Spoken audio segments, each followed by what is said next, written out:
Let's start the first category, East Asian firearms. This was actually the very first classical firearm series I ever created. Originally, I just called the category Asian firearms. But Asia is such a massive continent. The cultures, regions, histories, and even the people vary so much, from west to east and north to south. That's why this time I've broken this large category down into several smaller parts. You might wonder why I once considered putting East Asia and Southeast Asia in one category. Honestly, I thought about grouping them together, but Southeast Asia and East Asia both have so many stories to tell, since the firearms from these regions are our main focus. And as we discover more traditional firearms and the hidden history behind them, I've decided that each region deserves its own dedicated topic. Even though I've separated East Asian and Southeast Asian firearms into two series, we still need to look at the bridge or the crossroad between the two regions. Take Vietnam for example. Vietnam is a Southeast Asian country and uses a Latin-based script for its language today, but historically, it was part of a Sinosphere. Many of these cultural elements are much closer to East Asia. In terms of firearms, Vietnamese matchlocks are almost identical to Japanese ones, along with Malay matchlocks. They all likely originated from Portuguese matchlock technology. Given these factors, Vietnamese firearms can be seen as the bridge connecting to East Asia.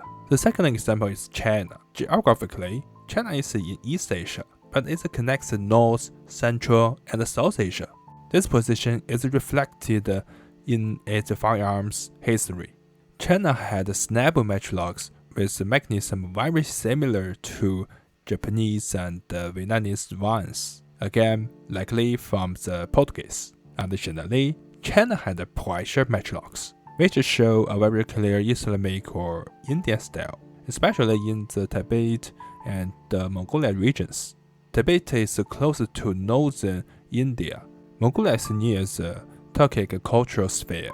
Beyond traditional religions, Mongolians also practiced Tibetan Buddhism, notably the Dzunga Connect, which was once incredibly powerful, also followed the Tibetan Buddhism. This means that in the 17th and 18th centuries, a shared religion region existed between East and Central Asia. This leads to a theory. Perhaps this shared culture is the real reason why Mongolian, Dzunga, and Tibetan muskets look so similar. Because of this region's ties, Mongolia and Tibet were closely linked.